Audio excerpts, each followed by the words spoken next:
let's say working with developers. And on this podcast, I always use developers as an example, but I promise I'm not picking on developers.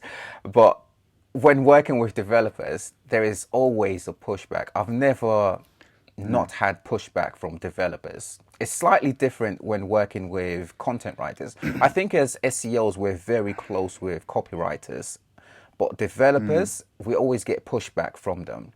How is it influencing developers to care about SEO recommendations Yeah. and to actually go ahead and start working on implementing them? I think obviously it really depends on the people you're dealing with as well. Like obviously some people, they know the benefits, they buy into the value. And often there's a cultural element to it as well, in terms of like whether the business in general understands the value of SEO and what the sort of legacy of that channel has been in the business in the past. But I think ultimately, generally, I've always had quite positive relationship with developers. I think if you're a technical SEO, especially if you speak on their level and you're understanding to their issues that they're facing, and you're not trying to just be like barge in and be like, my stuff's the most important in the room. You have to bring them you have to bring them on the journey with you and understand the impact of things that are going wrong. Like if for example something they've done has impacted SEO negatively, I'll be the first one to point that out to them and be like, look, this is what's happened.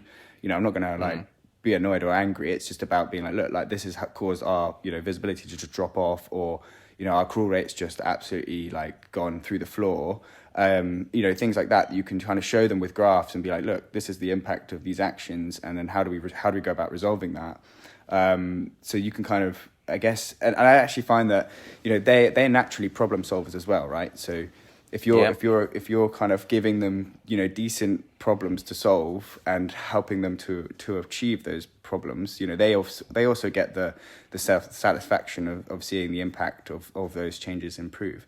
In terms of like just generally, obviously, I think it depends on what they're doing and what they're building, and obviously they have their own pressures and they have their own I guess like kind of objectives of what they're trying to achieve. And obviously that's where it's really important for an SEO to have influence within the business, not just at the sort of like developer level, but more senior level, to obviously then make SEO more of a priority, and by showing and demonstrating the business value from the channel, right? So I mean, my experience has been in businesses which have a well-established SEO performance, so I'm not sort of trying to build it from scratch, I guess, but if you're demonstrating and you're saying, if we are, losing 1% SEO value, in a business such as the one I work in, that's like £1 million of revenue a year, or something or more.